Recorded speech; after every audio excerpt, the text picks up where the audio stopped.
My name is Jerry Gergely. I'm a Emmy-nominated special effects artist, and I've been doing this most of my life.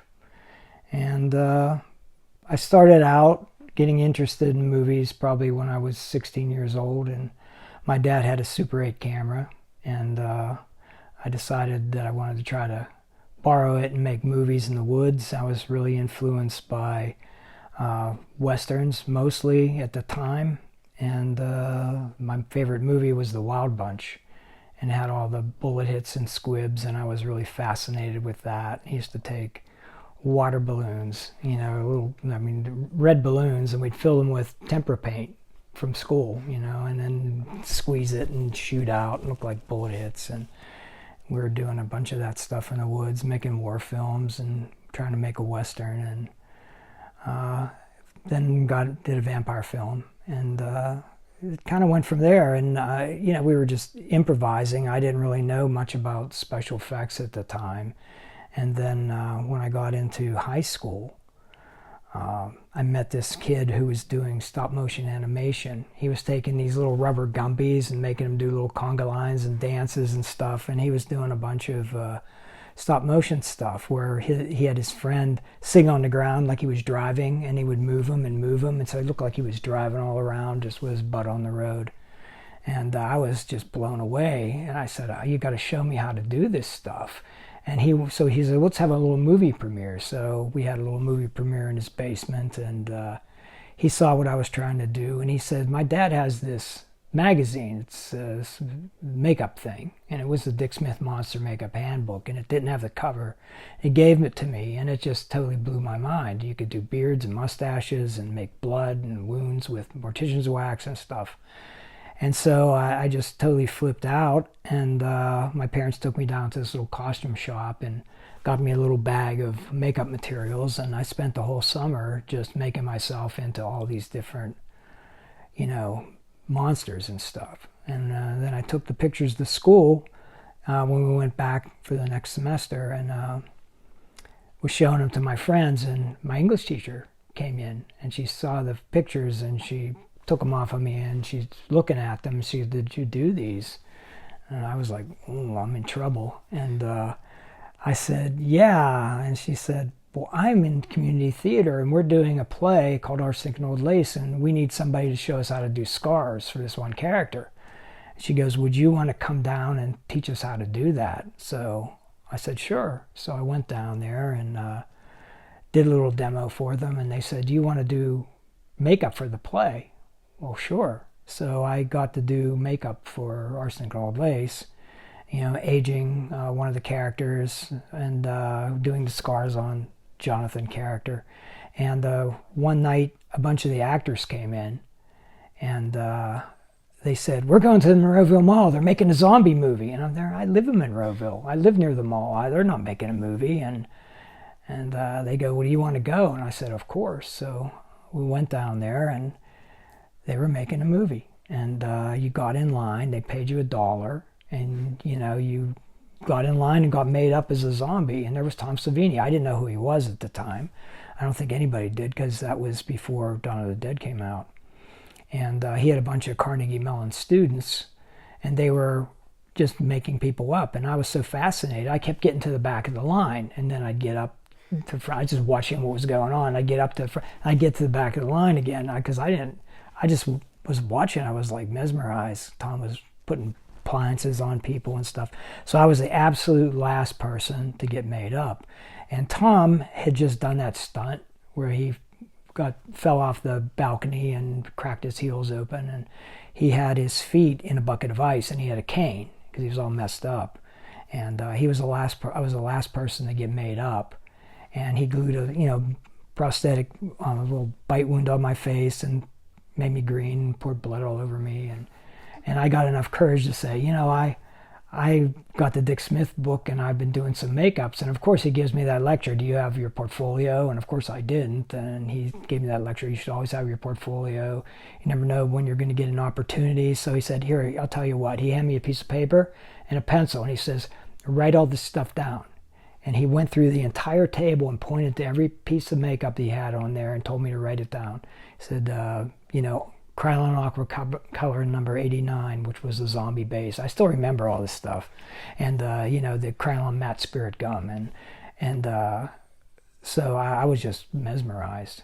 And then went out there and, they're making a movie and it's really boring. I've never was on set before, and they walk you through what you're supposed to do. And we were in front of the skating rink and supposed to be a zombie, and then you sit around and wait for like a half hour while they do lighting and stuff. And so I got bored, and I said I wanted to see what I look like. And I knew they had this little photo machine upstairs where you get in, you press a button, and you get a little strip of photos. And I was making zombie faces, so I got this little strip of black and white photos of me. I could see what I look like, and I'm walking back, and I'm all happy, and the AD comes running up and goes, "Where were you? You missed your scene." It's like, you can't wander away. You have to stay down here. So I was back there again, and I felt bad that I missed being in the scene, but I was watching what Tom was doing. He was in that sidecar with them, and decapitated that one zombie. And when you looked at the front of it, it had a guy's face with a mustache and a beard and stuff, and from the back it had a blonde wig on, and when you chopped the head off, you only saw that. So that registered in my mind that it's what you see. You could be anything in the front because you're not seeing that. So it looked great on film, and so that was a big influence. And then I heard all this machine gun fire. So I wandered down this hallway, and this guy comes out with a leather jacket, a big cigar in his mouth, and he's got 2 Tommy guns, and he's firing them off. And that was Gary Zeller, who was the pyro guy on the thing. And, I was like a zombie, and he goes, "Die, zombie!" And he's blasting me with blanks, so I said, "That's awesome." And he goes, you want to fire the machine gun?" I said, "Yeah." So I got the machine gun, and I'm firing it down the hallway. And then I look in the room, and he's rigging this girl up with squibs. And he's flirting with this girl. So he goes, "Hey, come on in here, kid." I said, what is this?" And he goes, "These are bullet hits. These are squibs." And he's showing me everything, pretty much teaching me a course on how to do squibs. And because he's showing off for this girl. And then the AD, of course, the AD comes in, sees me in there, starts screaming at me and says, "Get back out there!" And I missed the second scene I was supposed to be in. But I learned all about doing bullet hits and stuff because I'm a Wild Bunch fan, and so it was a really great learning experience, and it was the catalyst that made me want to do this stuff, and just started practicing and learn how to do it. And when you were on that set, I understand there was a lot of money there, but did it feel like indie? Did it feel... I've never been on a set, so I didn't know. I mean, I was mesmerized. A Hollywood movie, and all the stuff that I saw that day. Tom was doing all these head hits, with the pulling that, and I thought, wow, I could do that. It was just mortician's wax and a button and pulling the string and the squib in the back of the head. And they shot this one guy right in front of one of the windows, and I was like, why didn't the window break behind him if it went completely through his head? Because it was they couldn't break one of the windows in the store, but if a bullet goes through somebody's head and blows out the back, you think the bullet would go through and shatter the glass behind them. But that was in my mind, thinking that would have been cool. But when you're on set with that film and you have the blanks with the pyrotech, like how much has that evolved from modern day to back then with specifically that? Movies had a sense of danger back then. People didn't care. They would just throw themselves down an escalator or something just to be in the movie. And now today they're just so safety conscious. And I worked on movies where they had live rounds all the time, shooting stuff. They don't want to wait for that. They had a car drive by on the majorettes, and Bill Heinzman, who's a marksman, was shooting holes in the gas tank and the tires and all that stuff while the guy was driving the car. And he'd have somebody stand next to a tree, and he'd go, when I say duck, duck, and he'd go, duck, and he'd go bam, bam, bam into the tree where the guy's head was. And nobody thought anything of that. Romero movies, they had live rounds, and were shooting stuff all the time. But now the industry's not the same. Everybody's too safety conscious. They're too worried about people getting hurt. Who gives a shit? It's a movie, Do that fun. And yeah. It's just like there's that sense of danger, and it's like, oh, this really happened. But now everything's CGI, and it's all fake, and it just looks fake. So there's not that sense of danger that was just made it so cool, you know. Like I used to do stunts, and you know I didn't care if I got hurt. You know, I just did it. Were you sore the next day, generally speaking? Yeah, sometimes, you know. But hey, you're in a movie. You know, look cool. Yeah, and that's how it is. It's like doing the real thing is what's gonna look the most real. Yeah, we used to when we were learning how to do bullet hits. I mean, this friend of mine, Greg Funk, who is a union makeup artist now.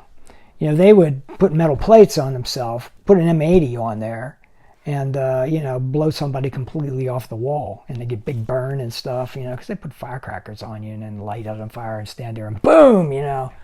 And we didn't think anything of it. It was just, oh, that looked cool, you know. And you got a big bruise on your chest and a burn. It's like, but that, you know, it's war wounds. You know, it's like you talk about it for a week and impresses the girls. Even like when you put bruises on your face, if you walk into a store, you kind of feel like a badass kind of. Yeah, it was that whole thing, you know.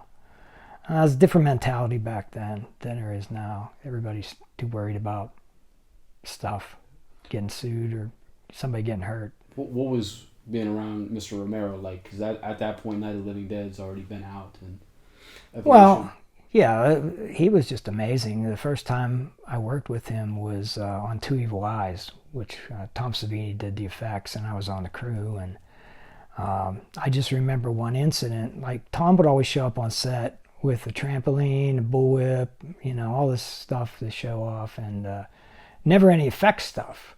So he only had a little piece of tubing. There was a scene where Bingo O'Malley is like coming back to life, and he gets shot in the neck, and he gets shot in the head, and there was you know, bullet hits under the appliances, and there was tubing running down his back, and Tom told me to get on the floor with the syringe, you know, and I'm supposed to crawl along with him on the floor. And when I hear the bullet hits, I'm supposed to do the syringe. Well, the tubing was too short.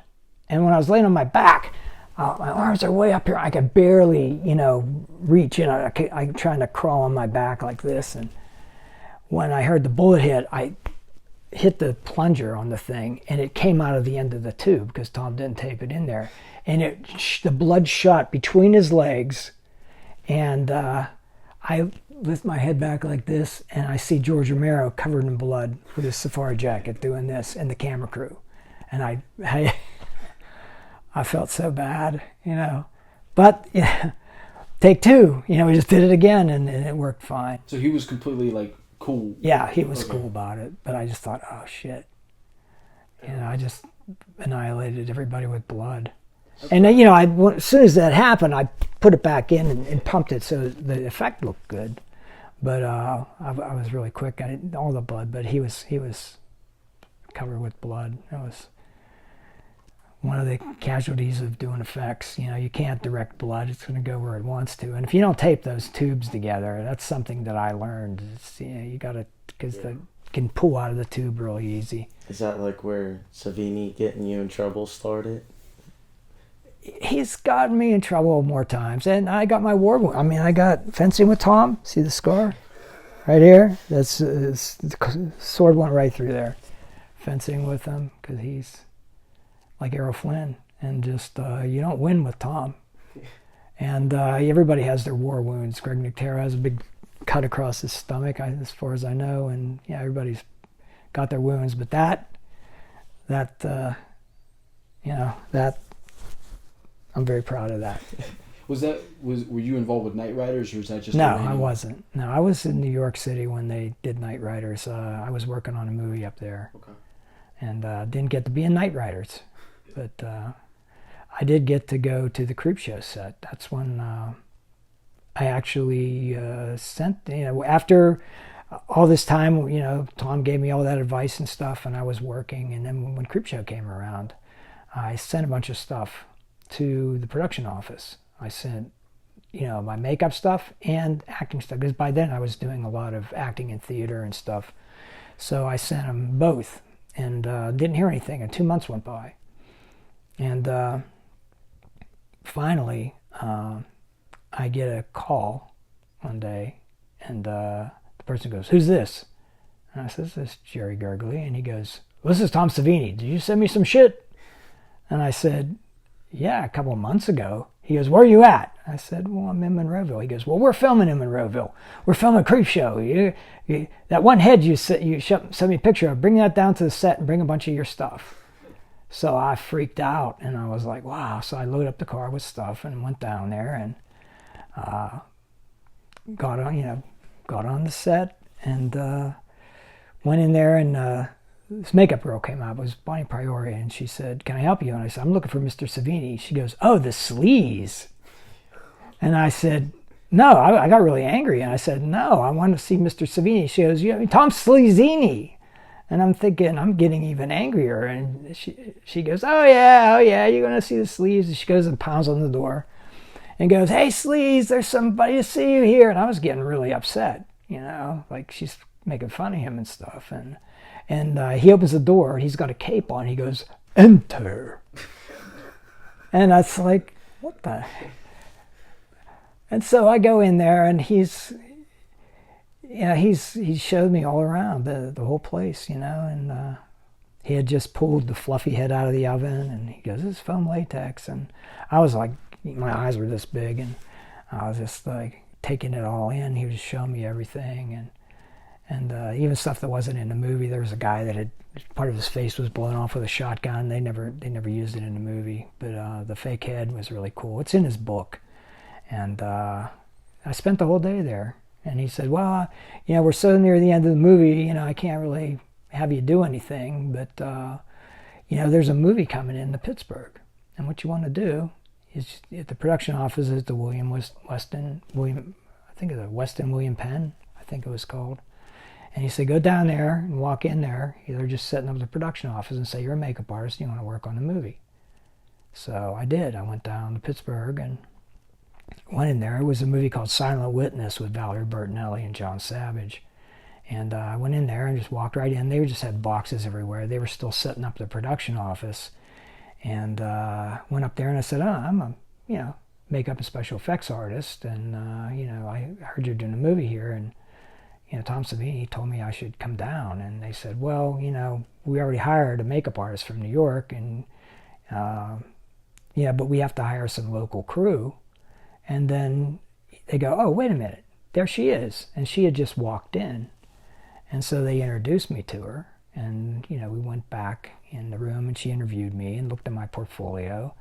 And she said, "You got a lot of really good, realistic bruises and cuts in here." She goes, "We have a scene where a girl gets raped on a pool table and gets beat up. And, I don't know how to do that stuff. So I'm hiring you. And you're going to do the special effects stuff and the makeup stuff." So I got hired on that movie. It was my first movie, and I learned so much from her. Her name was Kathy Logan at the time. I don't know what her name is now. I don't know if she got married since then. But she taught me how to break down a script and how to budget everything. And one of my jobs was to clean out her makeup kit. And I just went through and wrote everything down in every single color and the brand names and everything. And I cleaned it up all really nice and everything, and just learned so much just from going through the kit. And went out and bought most of that stuff, and just that started my whole professional career. And because that was an NBC TV movie, and after that was over, it was about maybe a month or so, I got a call from NBC, and they wanted me to do a miniseries down in Baltimore because I had worked on Silent Witness, and it was called Liberty. It was about the making of the Statue of Liberty, and I ended up being Carrie Fisher's makeup artist. Carrie Fisher, Frank Langella, Chris Sarandon, all these people were in it, George Kennedy. And it was just, it was a miniseries being shot down there. And one cool thing was they shot in the same park where Pink Flamingos was shot. And John Waters showed up on the set, so I got to meet him. And that was a big thrill, because it was the gazebo where the one scene from Pink Flamingos was. We were filming there, and he came down, and it was really cool. So that was a great experience to work with all those people and work on that thing. And the thing is that thing is never come out on DVD as far as I know. I have a copy on VHS that I taped off TV when it came out, but And I'd run into Chris Sarandon at Monsterpalooza, and we were talking about that it's never been released. And he said, oh yeah, I remember that. And it was just cool because I worked with the two Draculas, Frank Langella, who was Dracula, and Chris Sarandon, who was in Fright Night. And it was just so cool to have the two Draculas on, or two vampires, and get to work with both of them. And neither one of them wanted to talk about those movies. Frank Langella goes, don't talk about Dracula, please. It's like, why? You were so cool, Was he kind of just tired of hearing about Yeah, he was just tired. Yeah, I think he was just kidding in a way. But I had a hand lay a beard on him every day. It was really cool. It was crepe hair. And, so that was a fun experience. So would you recommend for like people wanting to be an artist to just get out there and just say yes to everything and just do it? Yeah. I had a friend of mine when I was out in LA said, how come you get all this work and you're always working and I can't get work? I said, it's a lot of it's just saying yes to everything, because when they call you, if you don't answer the phone, and that was before cell phones and stuff, you had to have an answering machine and stuff, and if you didn't call right back or you didn't answer the phone, they'd just call the next person. So I was always, I had a little pager, if I got a call, I would just call right back and say yes, and even if it was something, then I'd panic after that. I said yes to everything, so it's like, can you do this? Oh, yeah. Then I'd freak out and figure out how to do it, And I realized that you panic, and then you realize when you actually find out what the job entails, it's usually, oh, that's all you want? Because a lot of times, in your mind, you build it up. It has to be this big elaborate thing, and they just want something really simple. Or you did do it a simple way, and then it's just like, oh, that's all? Oh, yeah, I could do that then. So that's the best thing to do. Just don't turn anything down. Just do it and figure out how to do it. Obviously, you don't want to take the job and not know how to do something and screw it up, because that could really be detrimental to your career. Like I had a student one time, they wanted him to do a matrix mold, and he never did one. Mm-hmm. And he called me and says, tell me how to do a matrix mold, because this. I said, no, I'm not telling you, because turn it down, because if you screw that up, you're never going to work again, because somebody spends all that time doing this piece and then you ruin the mold, It's all done. Yeah, it's just, I said, if you don't know how to do it, that's a long, complicated thing to do. What would happen on a film set? Because that's money. So if the film production's paying for that and he would have messed it up, would he have gotten fired? Oh yeah, he's got fired and probably never worked again, and probably got blacklisted and maybe even sued, for who knows. So I've heard about the blacklisting. Like, how easy is it to get blacklisted? It's not very easy. You have to really do something that, when people say, oh, you'll never work in this town again, well, that's crap, somebody else will hire you. Unless you really screw something up bad and it gets around, and then no one will ever want to work with you. Yeah, but, like sanitation problems and stuff like that. People get fired over that. I had a friend that, was on a film, and he opened up his makeup kit, and the actress looked in the makeup kit and goes, "You're not touching my face. That thing, it's filthy." Yeah. And he got fired. Yeah. And she wouldn't let him touch her face because his makeup kit was just disgusting. It's like... No, I definitely see that in the school. It's got to be spotless and clean, and your containers have to be clean, not makeup smeared all over everything, and dirty. They're not going to want you to touch their face. So that's a big thing, and it's an important thing. Professionalism and cleanliness, especially today, especially after COVID, they're really strict about, cleanliness and sanitation. Something that you told me when I was at the school one time with Jason was how Mr. Romero would never forget anybody's name on set. Is that... There was one incident that really impressed me. he never did. He remembered everybody. He'd meet them once. I mean, it didn't matter if they were an extra or whatever. And I was at the craft service table one day where they had the snacks and the cookies and stuff, and there was this young kid. He was, he's probably like 18, 19, and he was standing there. He was an extra, and George Romero came up and was getting some stuff, and he saw the kid there, and he goes, "Oh, what's your name?" And I shook the kid's hand and said, "Oh, I'm really happy to have you on my set," and walked away. The next day, I was talking to that kid, and George Romero walks up and remembered his name, said, "Hey, how are you doing?" and shook his hand and stuff, and walked away. I mean, he remembered, anybody, and just was so friendly and nice to everybody. He's just a wonderful person. Is that like a hard thing to find in the industry?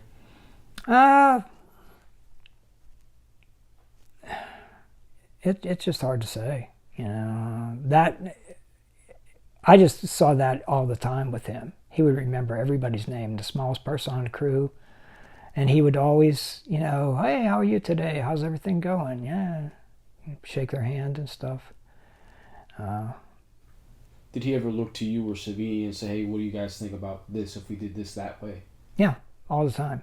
Tom pretty much directed most of the effects. He would rely on Tom to just do all that. Tom figured out how to do it, and he just would let Tom go and do it whatever way Tom wanted. And the angle, camera angles, everything, because a lot of things had to be shot a certain way from a certain perspective, and Tom usually choreographed all that stuff. And I remember one time when I was working with Tom would do a movie, and then he'd go off for a couple of months to go to Disney World for like a month, and we'd be unemployed. Well, he got me a job at the Art Institute of Pittsburgh teaching, and he goes, "Oh yeah, you can teach there in between movies," and so he got me that job, and I didn't really want to teach or anything, but it was, and so we did this thing down in Shadyside. It was like a festival, and we had a tent, and I was doing a big elaborate makeup demo.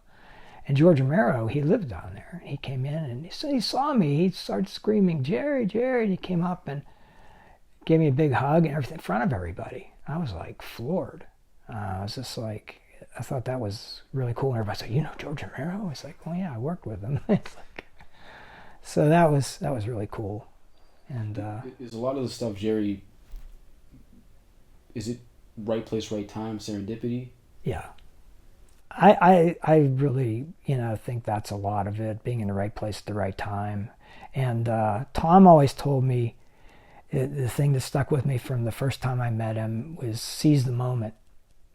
He said, when you get an opportunity, jump on it. He goes, always be aware of those opportunities and seize the moment. And that always stuck with me. And I did that. If I even had the hint of an opportunity, I was there and just took advantage of it and didn't procrastinate or go, "Oh, well," and just lose that opportunity. So I did that through my whole career, and I think that's what made me successful. When you were, from the very first interest of you in filmmaking and special effects and you getting all these opportunities over time, what is your parents' reaction to your success and interest in the beginning? Well, my dad hated monster movies. I wasn't allowed to watch movies. I had to. I remember when I was in junior high and they were showing like classic monster movies on in the afternoon when I got home from school. And I would have to wait, I was trying to watch Frankenstein, and I hear his car pull up, the garage door open, and the car pull in, and then him coming up the steps, and I had to turn the TV off because I wasn't allowed to watch those movies. And he was really strict about that. And I had to hide my monster magazines. My mother always gave me money to get famous monsters and stuff, and I had them hidden in my room. I was like, "Don't let your dad see that," because he would have threw them all out. But and he really, even when I started getting into the movies and stuff, he really, it's like, he wanted me to be, he was a scientist, and he was into infrared technology and all this stuff, and he wanted me to get into stuff like that.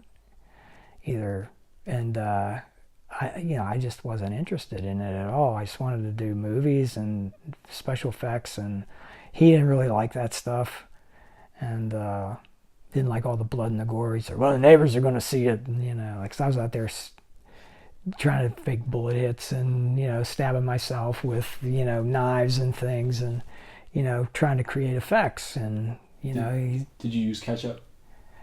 Originally, on my first movies before I got the Dick Smith book, I used ketchup. We did a movie called Frontier Scouts, which was a Western kind of thing, and there was a scalping scene, and we got one of those like cheap little Halloween wigs, it was like an Indian wig or something with the thing, and it was like this fuzzy stuff. And I put like a skull cap on this kid's head. It wasn't a bald cap, it was just one of those stocking caps, and we put a whole bottle of ketchup and put the thing on, and then we're cutting it off. And it was in the woods in like 90 degrees, and that ketchup stunk so bad. And he went home, and his parents were hosing him off in the yard. They wouldn't let him in the house.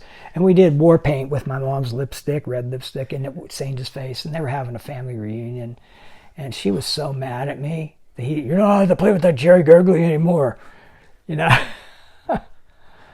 And he stunk so bad, they made him sit out in the yard because that ketchup got rancid in this really hot day, and he was covered with bugs and everything, But we got the scene, it looked pretty bad because it was just like with a rubber knife and trying to cut the hair off, but it was a scalping scene, and so that was a ketchup. So when I got the Dick Smith book and found out how to make Kibber blood, that was a big revelation.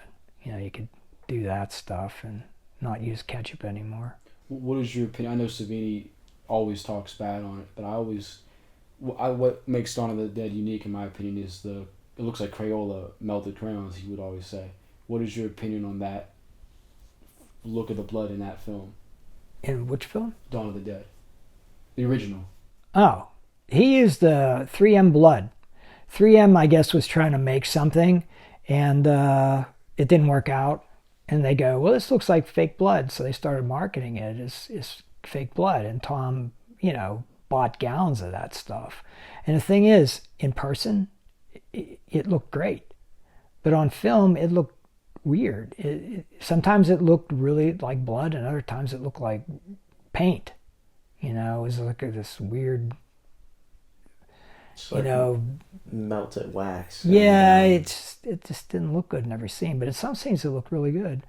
And that's what he had poured all over me when I was there, and it stained my sweater.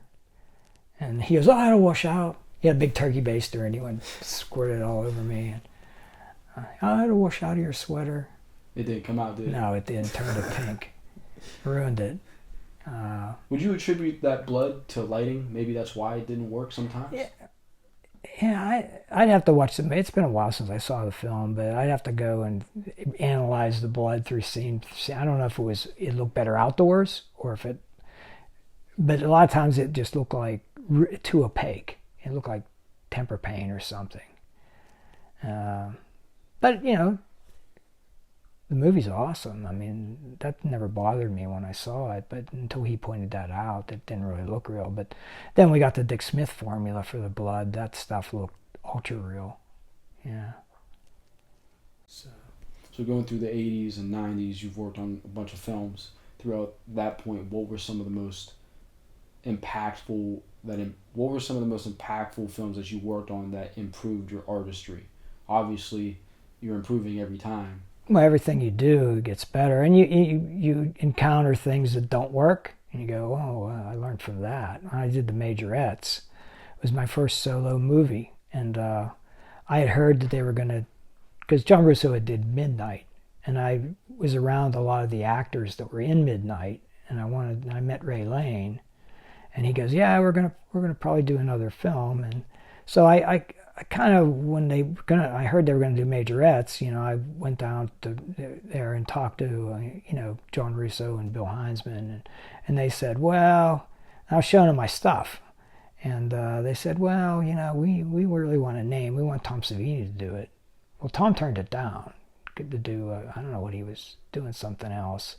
And so I kept hounding them. And I had just done a independent film called Blood Dreams, where there was a really graphic throat cutting. It was actually my sister was the actress, and it cut her throat, and it just like, it looks so, she puts her head back and it's like so deep, and it's like the blood spurting out, it's coming out of her mouth and stuff. And I showed that to Bill, and he goes, oh, we're hiring you. So they hired me for the majorettes.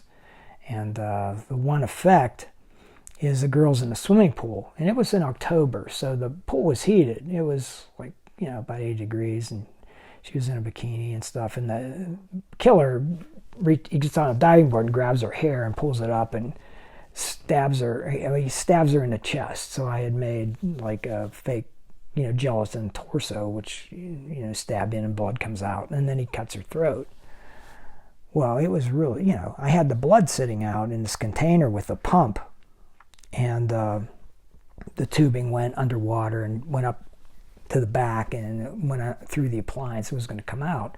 But when he cut her throat, I'm squeezing the pump and nothing's coming out. The blood's not coming out. And behind me goes, where's the blood? And that's what made me realize that corn syrup in the cold gets so thick it won't go through the tube. And so I didn't know it just dawned on me, oh no, this is syrup, and it's been sitting out here by the pool and it's cold. She's in the warm water, but it wouldn't go through the tubes. I mean, I was going, trying to squeeze it as hard as I could, and it wouldn't go through. So we had to take it inside and warm it up and come back and do a second take. And then it worked really good. But that was a learning experience. Never let the corn syrup blood sit out in the cold, or it's not going to go through the tubes. And at that time, I don't think I knew about Kodak photo flow, which was something Dick Smith put in the blood that actually made it flow through tubing better. It was a photochemical that is almost like a soap, and you can also use dish soap and put it in the blood. It'll make it flow through the tubes better. But I didn't know about that at that time, and so that was a learning experience, and never did that again. How much of an impact and influence in studying did you do when it came, because the fundamentals of special effects, from what I've learned from him and everyone around, is it's anatomy. So how much of anatomy are you studying to make it look real? Was a lot of that in Dick Smith's handbook too? No. I was always studying anatomy. Well, when in school I was an artist. I did a lot of sketches, pencil sketches, and paintings and stuff like that. I was really into art because my dad, his hobby was painting, and he did a lot of Western paintings and landscapes and stuff. So I was always, from a very early age, I was watching him paint, and just did a lot of that. And I was always interested in faces and human anatomy. If I saw a pretty girl, like in school, I'd want to sketch her so I could get to be around her and talk to her. So, and then, I learned to sketch really good, and then that was to my advantage. Do you have any, like, if you're talented in school, and especially if a girl, if she feels like she can't do it, she'll want to be around you more. Did you ever experience anything like that, where you impressed a girl by not even trying? By being the artist that you were? Yeah, I think so. I think that's how I got my wife. Who's now my ex-wife, but yeah, I met her on a movie called Flesh Eater and hired her as an assistant because I saw her, and her sister was one of the actors, and she goes, I was having a hard time keeping up with everything because it was just me. And I knew I had a big scene coming up with a bunch of stuff, and I needed to hire somebody. She goes, well, I have this sister that is an artist, and she reads that Fangoria magazine, and she'd probably be really good to work with you. And so I said, hey, I want to meet her. And I just remember she was gorgeous. I mean, she looked like she walked right out of Playboy magazine. I just remember her getting out of the car in slow motion, and her hair was blowing, and then this beautiful blonde girl was coming toward me, and I'm there, holy crap. And I remember my friend Andy, who was the production manager, standing next to me, and I said, "That's the girl I'm going to marry." He goes, "You're dreaming." And Bill Heinzman reaches over and he goes, "Don't listen to him. You want her, go get her." And I did. And I hired her as my assistant, and it just, things just clicked. So, do you think nowadays that, like, prettier girls have, like, a much better chance than someone else? No, I think it's talent. Like when I would hire people, it was for talent. It wasn't because they were hot looking, because usually if they are, they might not be that talented, and then you hire them and then you end up doing all the work and they can't really do it, so it's business is business. You gotta go for who's the best for the job, not how they look. Because right now it's just like my peers, it's like they're scared. They're not sure if just because they're not flashing it all out that they're not going to get a job, and someone else, just because they're like more ditzy and like pretty, they're going to get hired. Well, there are certain people that will just go for that. I had friends in LA that just would, "Oh, that chick's hot, I'm going to hire her," and she, can't even make coffee for them. It's just like, but she looks good, and there's just too much money at stake, for that to really be common,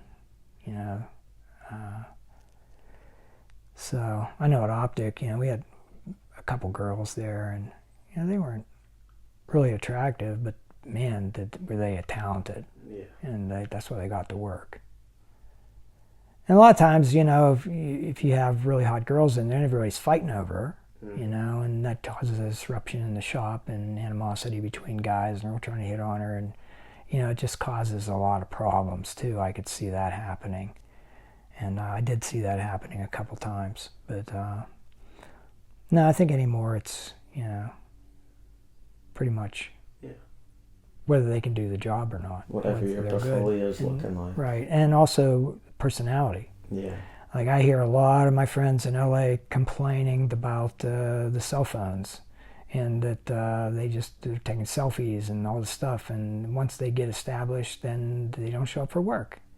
They just want to show everybody that they're doing something, and they don't really care, and they end up getting fired.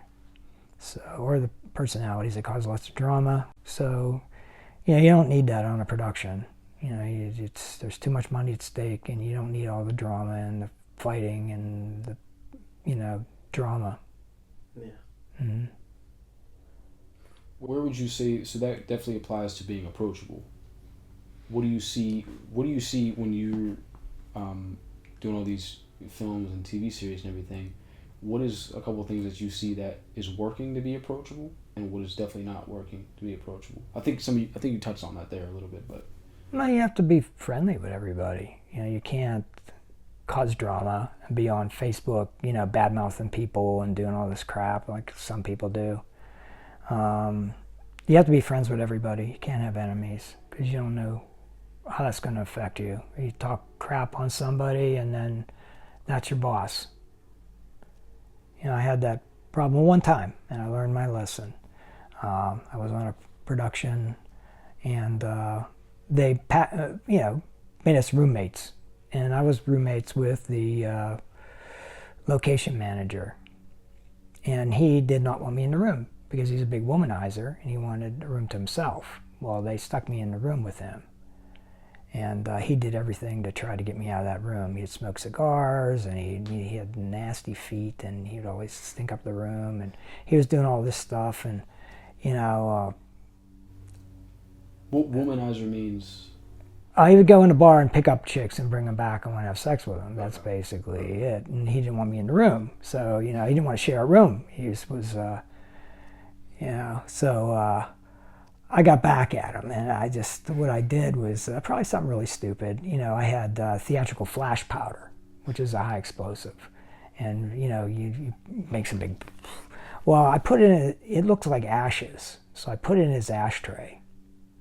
And I sprinkled it in there so it just looked like ashes when he smoked his cigars.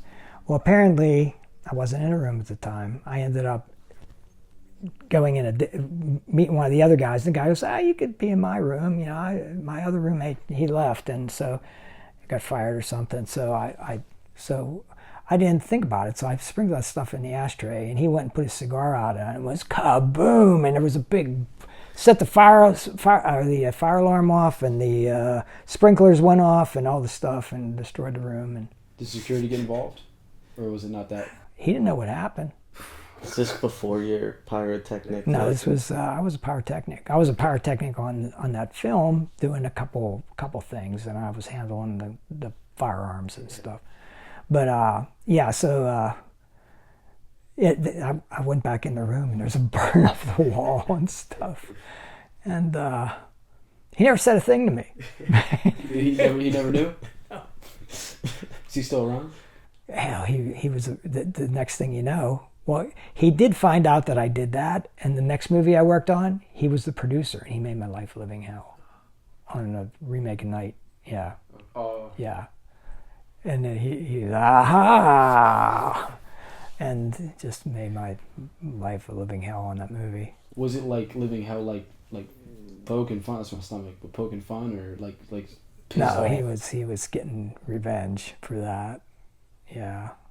How was it working on that remake? Because obviously there's a lot of responsibility there, and Romero was obviously involved too a little bit. Yeah, well, Tom, I was on his crew, and then Tom said that I could do. Tom was the director, and so he wasn't involved in the effects. That was whenever Optic Nerve was formed, and it was John Volich and Everett Burrell, and me and this guy Greg Funk were the main. We had worked together on Two Evil Eyes, and then when they formed Optic Nerve, it was us. And that was their first major film. And they actually, it was like a bid between K&B Effects and Optic Nerve. And Tom said, whoever does the best zombie will get the job. Well, we did Gelatin, and we did, Don came up with the fake eye thing. And Tom saw that, and he goes, you guys are doing the movie. And so that's how we kind of got it. And then realized that we couldn't use gelatin because it was in the summer. I forget what, it was just too time consuming. The eye thing, we only used it on the Greg Funk zombie and Uncle Reach. We're the only two that had the fake eyes. They also were supposed to have that fake eyes, but just due to time, that budget was so tight, and the only reason they were doing that movie was to they had heard somebody else was going to remake it, and they wanted to get the rights back for the original, so that's what they were doing. They had to have an R rating. So it caused a lot of problems. We were doing all this stuff, and then it never even got filmed or it got cut. We did multiple versions of things, because you weren't allowed to, at that time, you weren't allowed to see any moving blood. If there was any blood splatter, they'd cut it out. But it could be all over the walls and all over the floor. As long as it didn't move, you could leave it in. Well, whose rule was that? That was a rating system. The MPAA was really strict. And then, so that they cut a bunch of stuff, and they wouldn't let us do a lot of stuff because they wanted to get that R rating. Especially when Tony Todd gets shot in the face. I had watched Heaven's Gate, and there was a lot of bullet hits in the face, so I kind of researched that, and I talked to Dick Smith, and he sent me the plate from The Godfather too, where the guy gets shot in the face by De Niro, and he sent me the plate, and the plate was like this big. I go, how did you get that under that prosthetic without, can't even tell. And so I made my plates smaller, and I sculpted them in dental wax and sent them to a dental lab, and they did, through the lost wax casting process, they made these form-fitting plates that I could put on his face, and I even had little things that, because the explosive's right by his eye and it has to go down when the charge went off, so I made these little hoods and then glued them on his life cast, and then molded that so the plates were on his cast, and then I sculpted over that and did this really thin prosthetic, but they wouldn't let me put any blood in. I was going to do what Dick Smith did on Taxi Driver, where he injected the blood with a syringe in there, so when they blew open, but they wouldn't let me do that. It turned out all right, but I was disappointed in a lot of the stuff that they wouldn't let us do. Luckily, the new version is coming out. Yeah, the new version's coming out and putting a lot of that stuff back in. Because I know when Mr. Magruder got shot in the head, when he actually shows it, his face blasting out all over the place. And there were a lot of, we shot multiple takes on most of the bullet hits. Big exit wounds and then no blood in the back. And, so,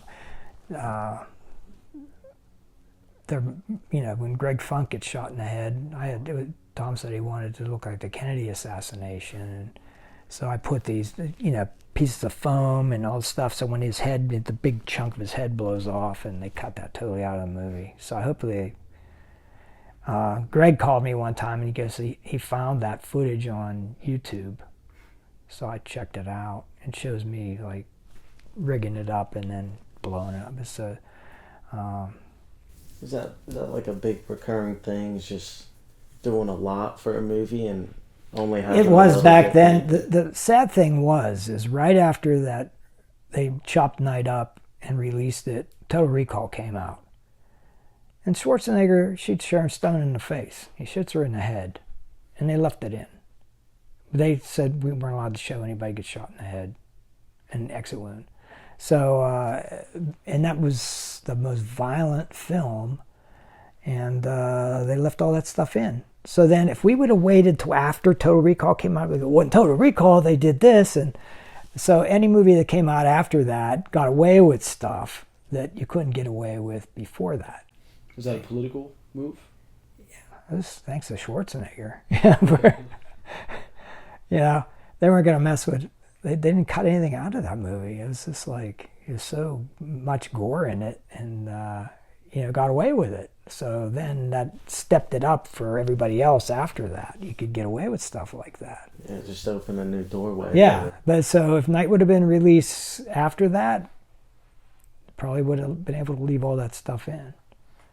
What is your opinion on the, I believe it was 2004, the remake of Dawn? What was your opinion on that film? Oh, the Dawn of the Dead remake? I actually liked it. I thought it was actually pretty good. Yeah, they did a good job with it. It was a good film. What was Mr. Romero's opinion on these remakes coming up and all these sequels, like these off-franchise sequels? What was his opinion from your understanding of the fan base kind of taking their own thing and other people with money wanting to redo it and everything?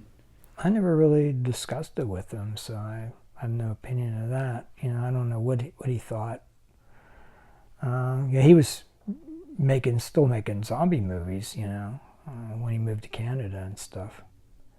But I don't know what he thought of the other things. Sort of very similar with the Night of the Living Dead remake. You did the 2009 Bloody Valentine. But in that situation, this is talking about a classic horror film already. How do you approach that? There's a lot of responsibility there. The money. Gary Tunnicliffe offered me a job and I took it. I love the original My Bloody Valentine. That was one of my favorite movies in the 80s and stuff. And the fact to actually work on it, and they get to work with Tom Atkins. He basically hired me because Tom Atkins was here, and he said, can you, called me from LA, and he said, can you do Tom Atkins, head cast and stuff, for this effect? And so I did that and got, because Tom's just a great guy. And so we did that, and then working on the movie, it was filmed in the same place that Day of the Dead was filmed, in those mines. So I was teaching at the school at the time, and then they were shooting all night, so that was a trip. But I was, it was just great to get to work on that. That was the last really super big budget film that I worked on. Did you have any involvement with The Crazies, the 2000 remake one? No. I just watched that recently. It just came out on 4K. And, it's different, but it's a good movie. I liked it. The acting was really good. I still like the original. The original had a bigger scope to it. How did you? So when you're doing special effects and you're doing those blood gore effects, what was the first thought or opportunity that presented itself to you? I want to get into pyrotech, be a pyrotech, and get into all these another level of effects. Well, like I said, I was always fascinated with the bullet hits since the Wild Bunch. Wild Bunch is my favorite film of all time, and it's just a squib fest. And so that, I just wanted to do that. I wanted to know how it was done and everything. And then when Dawn of the Dead came out, that was another big squib fest where they were just, blowing up stuff left and right. And then when I met Gary Zeller and he showed me how that was actually done, that made me want to do it. When the Majorettes came out, I had done a bunch of research. I met an effects guy named Tom Gleason. He was working on a movie for George Demick that was called Virus. And I knew Mike Terzic, and Mike invited me out to the set to meet George. And he was doing bullet hits. He was making them out of, he was getting macaroni, those hollow little macaronis, and he was filling them with gunpowder and putting a solar igniter in there and putting them on people and blowing holes and stuff. And I thought, this is amazing. The little rocket detonators he was using. And so I just went out and bought all that stuff, and I started playing around with it. And when the Majorettes came around, I started using this really fragile plastic tubing instead of macaroni. And macaroni noodles, to be very... Those little macaronis that are hollow, they're straight, they're not the curved ones. And they explode really good. So, I don't know if I should be talking about this. But, so I was making them out of this plastic, and I was making these things, and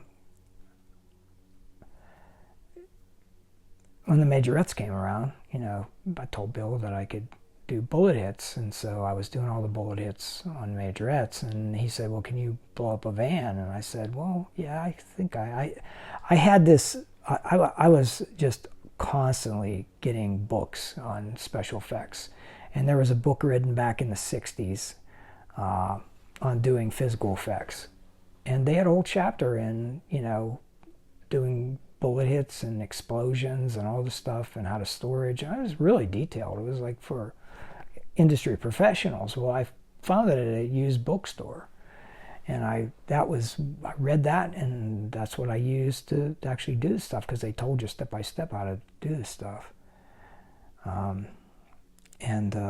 So I was doing that stuff, and then I blew up the van.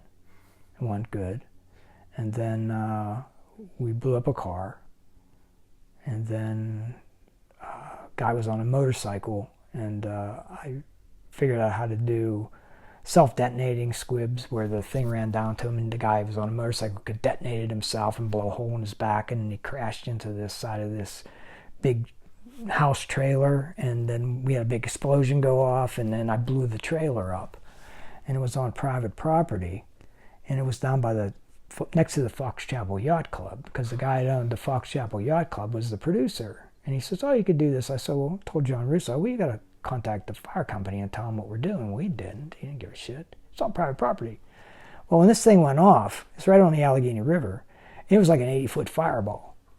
And they saw it from Sharpsburg, Fox Chapel, East Liberty, all these, every fire truck from all those places showed up, and they were pissed.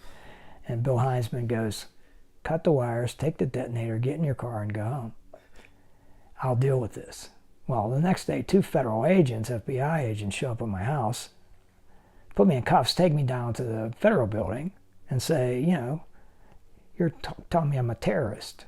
That what I did was a terroristic activity, that I need to have a federal explosive license to do this. I mean, they were playing good cop, bad cop, scaring shit. I was 20 years old. I didn't know that. They told me to blow it up. I just blew it up.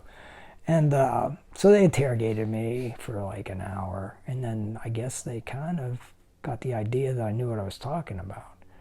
And the fire, I guess the one fire marshal said that was the safest explosion he ever saw. He goes, it was an 8-foot fireball, but I didn't even scorch the trees. They were right around it. I said, well, I sprayed them all down with fire retardant. They go, you did? I said, yeah. I said, how do you know all this stuff? Well, I told them about the book and stuff, and they go, that book's out of print. Don't tell anybody about it. So they told me that I needed to write a letter to Washington, D.C. and get an exemption for the stuff that I was building, explain, detail everything I was going to do, everything I wanted to do, how I did it, and I could get an exemption. And I did. They sent me a paper that said I was cleared by federal government to do this stuff, and they gave me the paper to apply for my federal license, and I got the license. So that was in 1985, and still have it. Is it really $100 a month? Is that the? Yeah, it's 100. No, it's not a month. Every 4 months or something, they come and they have to check. You have to have storage. So they come here and they check everything, and I have to paperwork's all, But I haven't used it for the last few years. I've been no inventory, so, and I didn't like to keep inventory. So I would, after the movie, I would just detonate everything, and keep it. Could you explain how do you blow up a car? What do you take out of it? What do you put in it? Well, it's an illusion. You're not really blowing it up. You're creating an illusion that you're blowing it up. And there's various charges that are in there, but basically it's like a gasoline explosion, and you're igniting the fumes with a pyro charge, which causes a big fireball. And you can actually have things like, if you want like the hood of the car to blow off, which I did for Children of the Living Dead, we cabled it and just had it set there, and I had a charge that blew it off, and it flies toward the camera, but it can't go anywhere. It stops, and the fireball covers the fact that there's a cable. It's just a big explosion. So, but that's pretty much how it's done. It's an illusion. You're not really blowing it up, but you can have parts fly off if you cable them and rig them to fly off. Sort of like a magician. Yeah, it's a magic trick. You're not really blowing it up because people get hurt. It's still dangerous. It's still really dangerous because that goes off when you're rigging it. So, what would be like your top favorite things that you've done that like kind of goes unnoticed? Under pyro stuff? Just anything that you've done that people really hasn't like recognized yet or anything. Well, my favorite. I worked on big budget stuff and low budget stuff and independent stuff, and and it's all what it is. The most fun I ever had on a movie was a movie called Flesh Eater, which was directed by Bill Heinzman. And that was pretty much, he called me on a Friday and said, we're going to start shooting Monday. Do you want this zombie movie? Do the zombie movie. And I didn't really want to do it because I had worked on a movie that Bill was directing called Making Choices with Alyssa Milano. She was like 14 at the time. And I was her makeup artist, and I was doing makeup and some stuff. There was no effects in it. And the movie just got canned because I don't even know what the deal was. I don't know if somebody embezzled the money and stuff, but it got shut down, and it was a big scandal. And they owed me like something like $7,000 that I didn't get paid. Nobody got paid. And so when Bill called me about Flesh Eater, I said, I got burned on that last movie, that you directed, and I never got the $7,000. And he goes, well, I'll pay you the $7,000 plus another 10, and we're going to do a 3-week shoot. So that, to me, at the time, he goes, and I don't want any prosthetics. He goes, we're just going to start filming. We're just going to make stuff up. And whatever I come up with, we'll just do. And he goes, and I'll give you time to do it. So that's what we did. It was just... He would come up with something, and he goes, how long will it take you? I said, well, I can do it in 2 days. They shut down production for 2 days, and then I would go do the thing, and then we'd shoot it. And we were just improvising, and I was just using stuff I had laid around and stuff. And it's some of the stuff I'm most proud of. I mean, we came up with some crazy stuff on that movie. There's a lot of very detailed gore in that film. Yeah, and then they have that tool shed scene where everybody gets killed. Well, that wasn't even in the script. It was just sound effects. In the script, it focuses on the two people in the basement, and all you see is the blood dripping down. You hear all the screams and stuff. That was in the script. And Bill goes, I think we want to see all those kills. Well, that wasn't even in the budget. There was no budget for that. So I said, well, we got to come up with some stuff. So, I came up with the whole thing with the pitchfork and, him breaking the pitchfork off and impaling the girl and, the squibs and all that stuff and blowing the guy's head off with the shotgun and the axe in the head and all that stuff. That was just stuff I had laying around that we improvised it all. Where is the line when you're making all these effects? How do you know what's X-rated NC-17 versus R? You don't care. You shoot it, and if you know it's going to be over the top, that was going to be unrated. There was no rating on that, and then they did cut an R-rated version where they cut everything out. You just make the movie, and then you submit it to the ratings board, and they tell you, well, there's something. They won't tell you exactly what to cut out. They'll say, well, there's something at this point in the movie that is too much. So I know a lot of directors would overshoot stuff. They would make stuff so over the top, so when they cut it back, it didn't look as bad. And then they got the R rating, and that's where they wanted it in the first place. They would just kind of overdo it. No, the MPAA is actually a physical room of people, and they watch this, is what they do. Well, I don't know if it's one guy or whatever, but they designate what is allowed to be shown, at least back then. I don't know how it is now. I mean, because I've seen some really super gore. I mean, Terrifier 3 is probably one of the most goriest movies that how they ever got away. I don't even know if they cared at all. I don't even know if they got a rating. That is unrated. Yeah. So, Yeah, and that when Romero, when he did Day of the Dead, that was unrated, and they said, well, if you want to do it unrated, then we're going to cut your budget in half. So he had they cut his budget in half, and allowed him to do it unrated, but because he was supposed to get an R, and they kept saying, well, you can't have this, you can't have that. And he said, well. So it cut the scale of the movie down, because I had read the original script, and it was big. It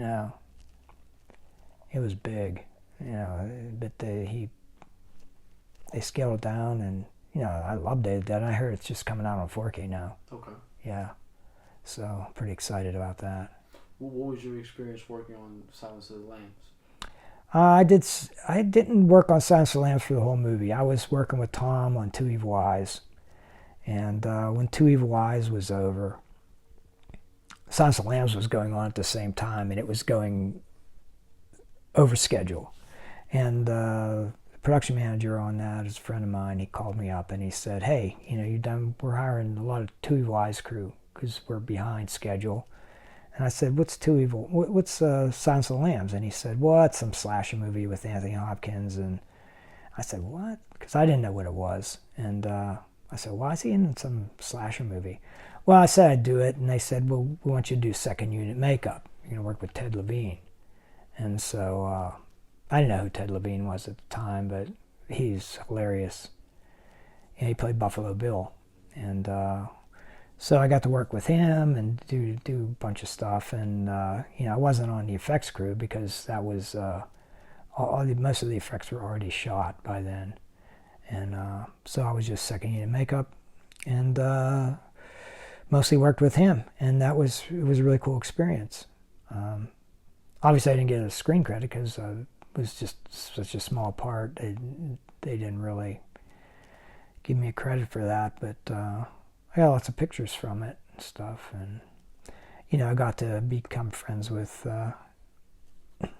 Brooke Smith, who was the girl in the well. And then, recently, within the last couple of years, a friend of mine bought the Buffalo Bill house. Okay. And he made it into a bed and breakfast. And the well was not in the house. In the basement was a set in the movie. So he wanted me to put the well in the basement. So I built the well, and it's there now. It's one of the favorite things I've ever done. There was a documentary on the making of the well, and Allie Fleeman, who's a friend of mine, was the coordinator of the project. She actually introduced me to him, and we built the well in the basement. We didn't build it as deep because they wanted it for photo ops, so I made it 6 feet deep, but it's actually constructed a scaled down version of what it was in the movie, because I remember what it looked like. And I actually wanted to try to contact the people that owned the area where the well was, but it's been totally torn down and there's like apartment buildings there now or something. It doesn't exist anymore. So I thought, well, maybe I could take the top of the well and bring it there and put it, but it was bigger than the space he had, so I had to scale it down. But it's really durable. It's made out of cement and everything, and it's close to what we could get it to look like what it looked in the movie. It was a great project, and it's there forever, as long as the house is there. And it's a big hit because people stay there, and then they get pictures taken in the well, and he didn't want anybody to get drunk and fall down there. So there's a secret step where you can get out easy and get in there and take photo ops, and he's got Precious and all this stuff, and it's it was a fun project. How did you get an opportunity to work on the WWE? I did do some prosthetics for them. For a project, my ex-girlfriend Jen actually went down to Florida with them. But it was basically Jason Baker. He hired me to make a bunch of prosthetics. I ran a bunch of stuff I had from Night of the Living Dead and stuff, and they took it down for a project they were doing where there was a bunch of zombies and stuff. And that's what that was. He's no longer with us, but what was it like working with Tony Todd on the remake of Night of the Living Dead? Oh, he was awesome. Tony Todd was great. And he was really claustrophobic. And I had to do a full head cast of him. And he was really claustrophobic. And so I thought, well, I'm going to use a little psychology there. I had his girlfriend at the time come in. And so he was trying to be really super manly and macho and not be a big wimp and cry about it, freak out. So she held his hand, and it was the fastest life cast I've ever did. I used warm water and everything. I just went, it was a full head cast. And when I got it off, he goes, wow, that was quick. He goes, well, I had that done before. He goes, they took forever and they screwed it up, and I had to do it again. And so I said, well, as long as I have this, you never have to do it again. And if you don't gain weight or lose weight, I said, you can use the same cast anytime you ever need one. I have it. I still have it. I have a silicone mold of it that still lasted, and I still can get copies out of it. And so when I worked on Babylon 5 out in L.A., he was on Babylon 5. And they sent him to the shop. They sent Bruce Boxleitner and a bunch of actors. They had to get head casts. He comes in, sees me, gets down on his knees, and goes, "Please tell me." I said, "Go home. You don't have to get a head cast. We already got it." He seemed like Savini as well, and from what you say, like you and Romero, like he seemed like someone that actually cared about being in these kind of films. No, he was awesome. He was so nice. I mean, we were at a convention recently, this just about a year ago or so. It was at the Living Dead weekend. And, hit the line for him was like out the door. And he was charging like $80 for just an autograph and stuff. And he must have made a mint. But I went over to see him at the end, and this woman was coming back with her son who was autistic. And she said that they were in line for like a half hour, and they got up there. He said that it was cash only, so they had to leave and go try to find money and get the $80. And when they got back, his manager says, "We're done. We're not taking any more people." So she was standing there, and she's telling me this story, and I'm there, what the heck? So I went up and said, there's some friends of mine here, and this kid's autistic, and he's just such a big fan of yours, because the kid was like this. He was really upset that he didn't get that. And Tony goes, all right. He went up, she handed me $80. He gave it back to her, and he goes, he took pictures, autographs, gave that kid. That was the nicest thing I ever saw. He spent so much time with that kid, and just like got selfies and autographs, and he didn't even charge him. And so that was great. He was just a great person. It's a shame that, he's just not here anymore. A lot of good movies he could have did. Do you think, like him along with other people, do you think a lot of people that you've come across within this industry were like him when it came to actors? What was it about him that set him apart from He was just an awesome, really sincere, nice person. He was awesome. He was he didn't have an ego. He was just, he loved his fans. And I've seen actors that were just miserable to their fans. Really just, it's all about the money.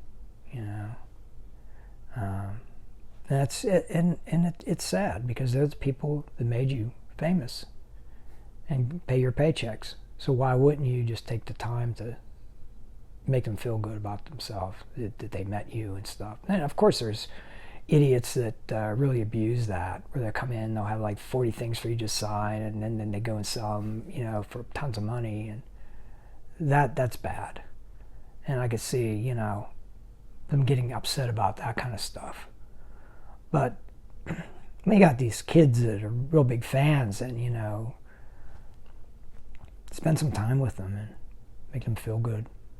It's their only opportunity to really, it affect them for the rest of their life.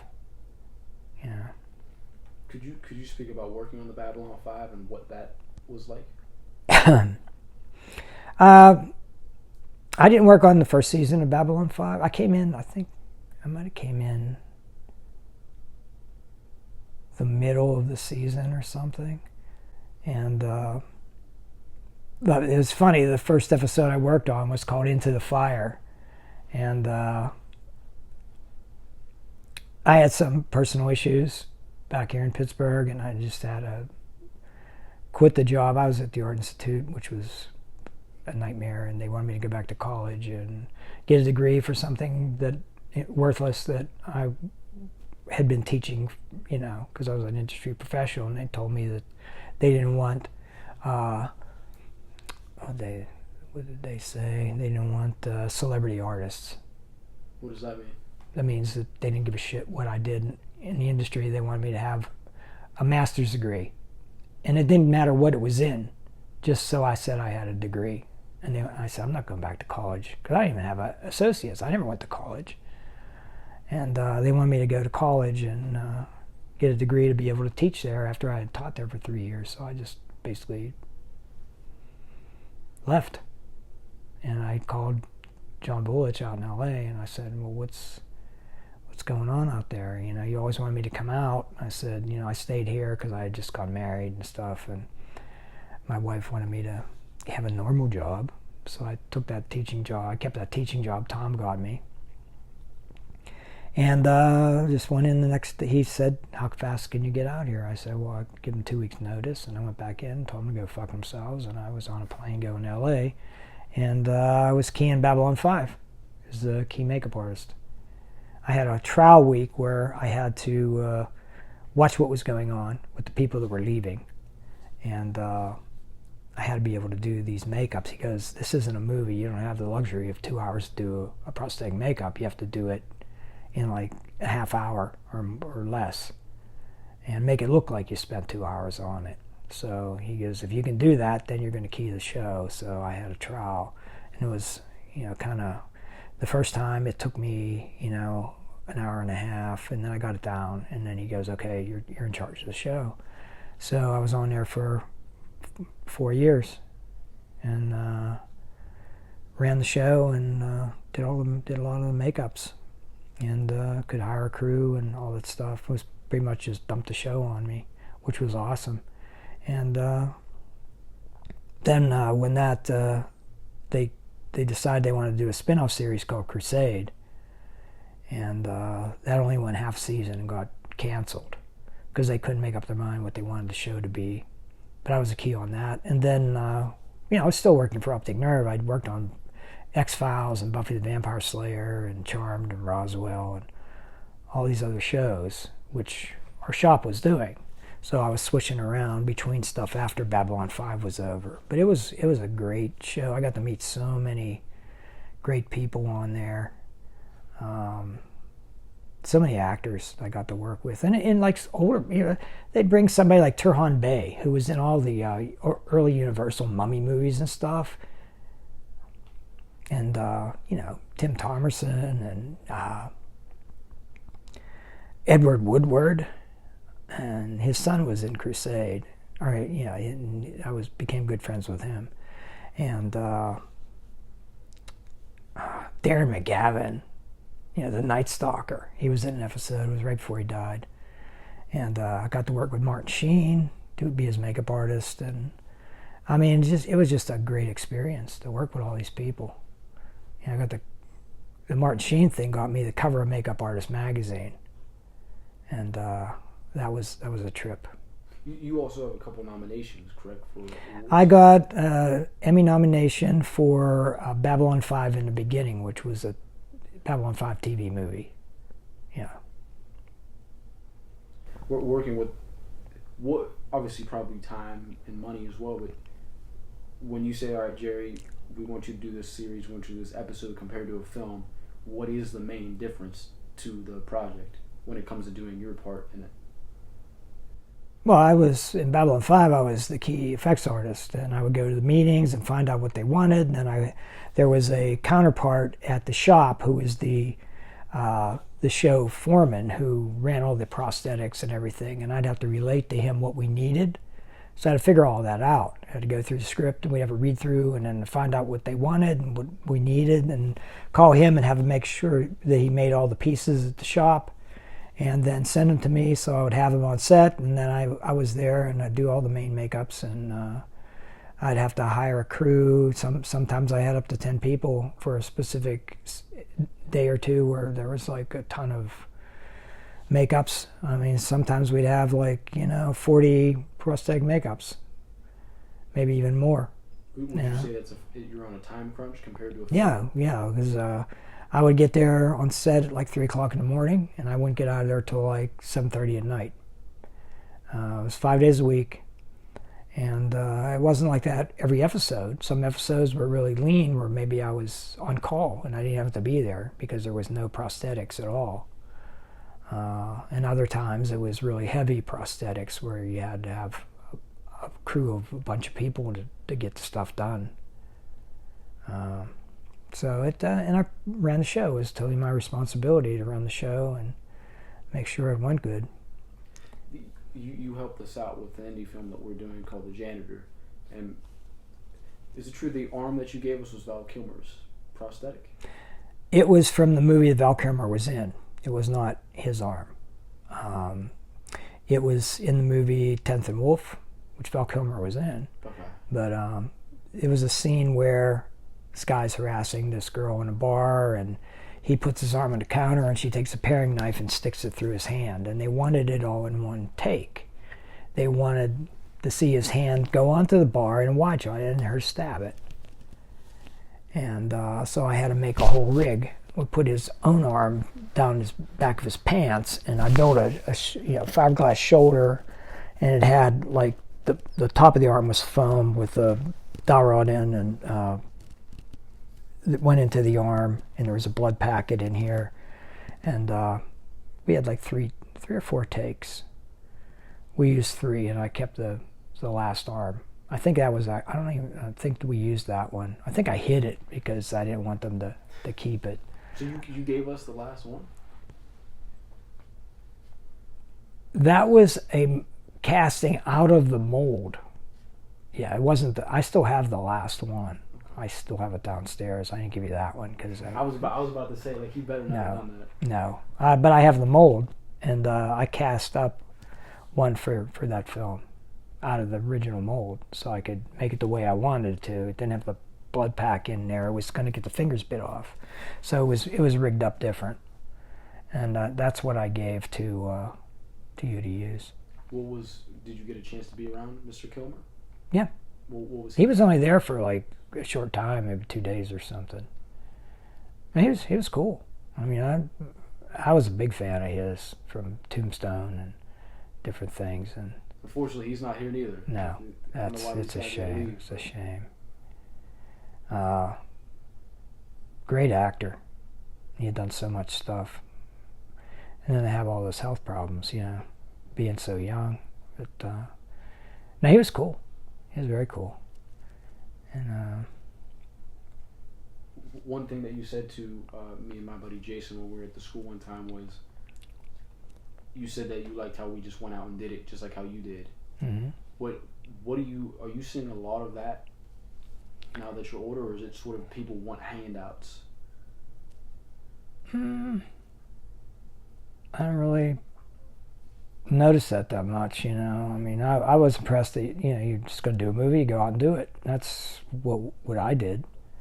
I wanted to do this, and I didn't take no for an answer. If I would have taken, I had so many people telling me negative stuff. Even when I went out to LA and was on Babylon 5, I came back to Pittsburgh for a visit, and everybody had such a negative attitude to go, oh, that's not going to last, you're on this knob, but then you're going to be out of work, and there's not going to be, I mean, all this negative stuff. And I'm saying, what are you talking about? They have they're here, and they don't have any conception of what's going on out there. There was so much work when I was out there. And, I don't think I was laid off more than 1 or 2 days. And I was happy that I didn't have to work. The project would be done, and I'd come back like 2 days later to get my paycheck, and they go, what are you doing? And I say, well, I'm not doing anything. Well, you want to work? I say, yeah. So I always had my stuff in the car. We'd go out and get my stuff and come in. Hey, we need you to make a mold here, or do this or do that, or and I'd be back on the project again. And it just was like that for 8 years, just nonstop work. And so where do you think is like the best place to be in the industry, like to settle? Pretty much anywhere now. It's like LA is just such a mess right now. But there's stuff out there. Usually everything starts there, but you don't have to be there. They make movies all over the place. I mean, you look at Cody. He's doing The Barn 3, and he's doing lots of stuff in Jesse. They're doing stuff here. There's a lot of stuff going on. And the thing is just, work is work. I never turned anything down, and I would do different things. Tom always said, the more you can do, the more they'll let you do. He was the biggest influence on giving me,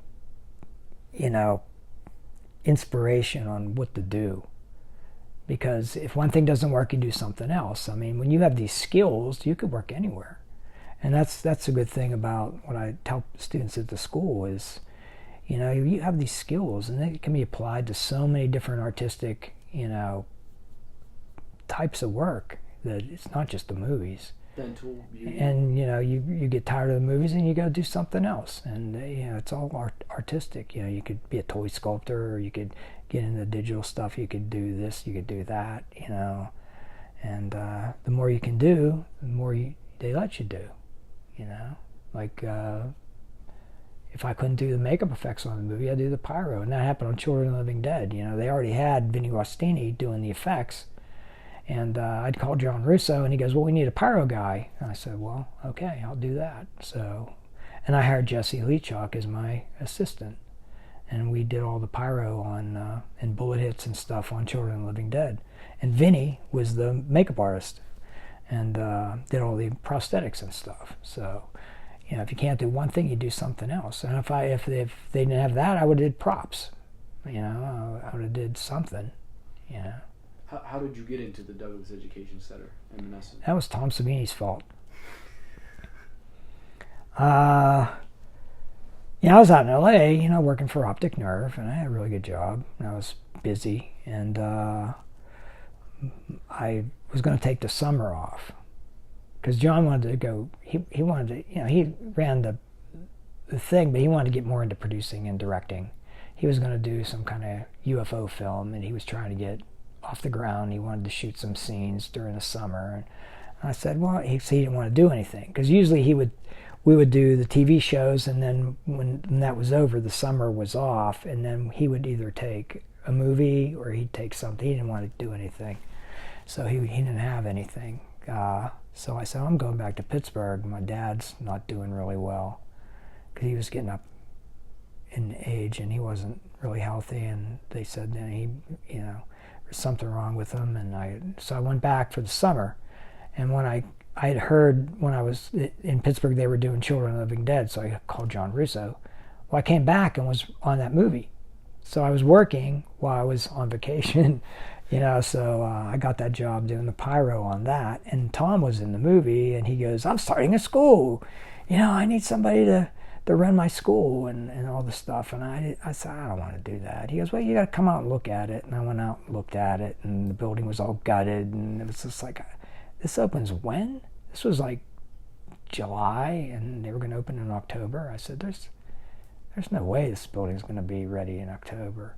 So I turned it down, and then he kept bugging me. He goes, well, I need somebody to do it, and he introduced me to Jeff, and the money wasn't good, and so I didn't really want to do it. I said, I have a really good job. I don't really need to do this, and then I heard there was going to be a big actor strike and a writer strike in LA, and everybody was panicking and out of work and stuff, and I thought, well... Now, what year was this? 2000. Yeah. So I said, well, okay, I'll give you a year. I'll get the school started, and then I'm going back to LA. Well, that's 25 years later, and I'm still there. So it exploded and just really took off, and I just really enjoyed it. And I was able to take care of my dad, and they misdiagnosed him. He was fine. He lived another 10 years, and I took care of him. So he lived to be 96. Yeah. So to be completely brutally honest on your end of things, you've gone through so many students through the decades.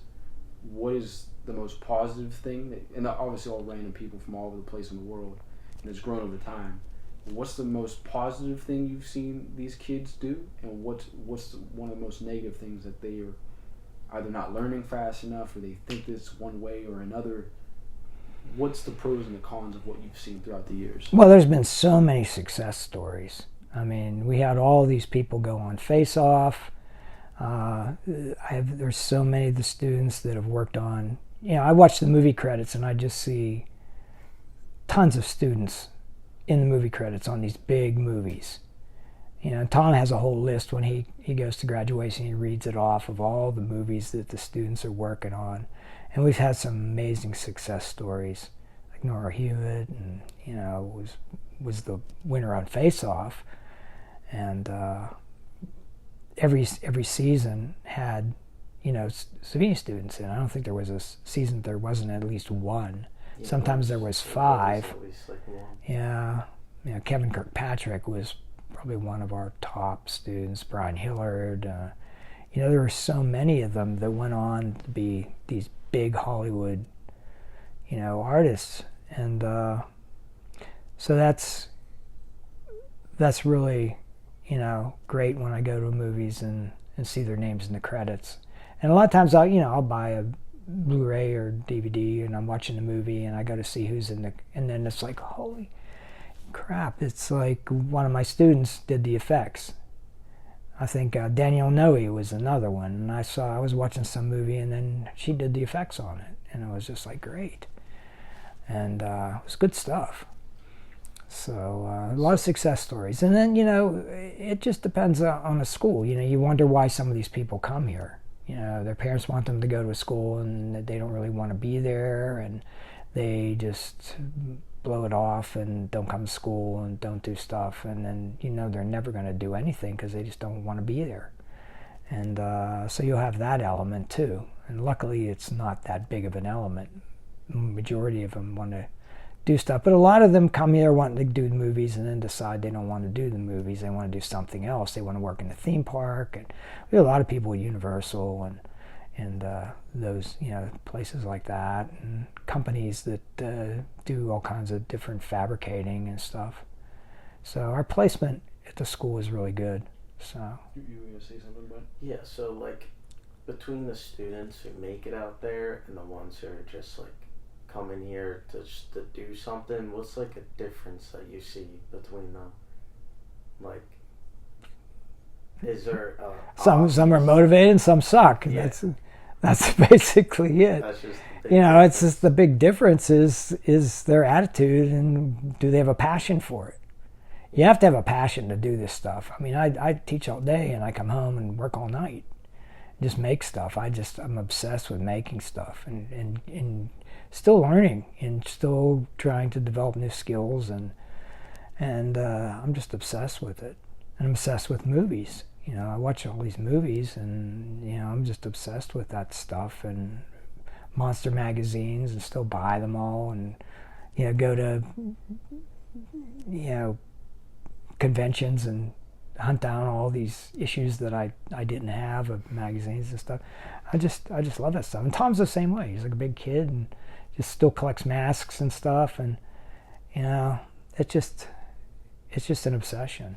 I have to ask you because it is one of my favorite classic. I don't know if you'd even call it, it's like horror, like sci-fi, but how much did The Creature from the Black Lagoon impact you? It's a big impact. You know, I have creature stuff all over the house. I don't know if you ever noticed. I have a mask upstairs. I have, you know, model kits and I have tons of stuff. And I have T-shirts. Creature was, I think, the best man in a suit, other than Alien and Predator. Those are the top three. The Creature from the Black Lagoon still blows my mind how realistic that was for the time it was made. And I love that movie. And I actually got to see it in 3D once. It's one of those movies that's not 3D all through, but they have a couple of 3D scenes in it, and it's just such an awesome movie, and it still holds up. And you've said the sequels are pretty good as well. Yeah. Revenge of the Creature and Creature Walks Among Us are really good too. Clint Eastwood's actually in Revenge of the Creature. Okay. He has a little cameo. It's a lab assistant. I'm gonna take your word for it because I always saw the originals of all these, but I always stayed away from the sequels because I didn't want to be disappointed. I don't know. You see the Universal Classics up there? I got all of them, the whole box set, and I'm getting that. I got them again on 4K. So I love watching those things, popping them in. Your collection is pretty impressive, Jerry. And here's my boy. Oh, big one. This is my boy, We got him. Willow. He's magical and mystical. What kind of cat is this? He's a Nebelung, Okay. which is a fairly new breed. Everybody says, is he a Maine Coon? I said, no. He's a Nebelung. His Maine Coons are very big, right? Yeah, they would be bigger than him. But he's magical and mystical. From doing special effects more so practical and everything, what is your opinion on CGI? My opinion, I hate CGI, but it is a tool. I think for a while there it was overused, and they were trying to do everything CGI. I think it's better. It can actually enhance practical effects and make you be able to do things that you couldn't do before. You know, especially with like green screen and stuff. The stuff in Pan's Labyrinth blew me away, where the skinny little legs that were attached to Doug Jones's feet, and they green screened his real legs behind there, so he was walking. It looks like he's walking on these skinny legs. That's just brilliant, and stuff like that. You know, it has its use. It can clean up things, take wires out, and all this junk. You know, but when they just want to just do it all CGI, it just looks like a cartoon. I think they're doing pretty bad with it right now with a lot of the movies that came out recently. Oh, I think people are tired of it too, because it's just overdone. And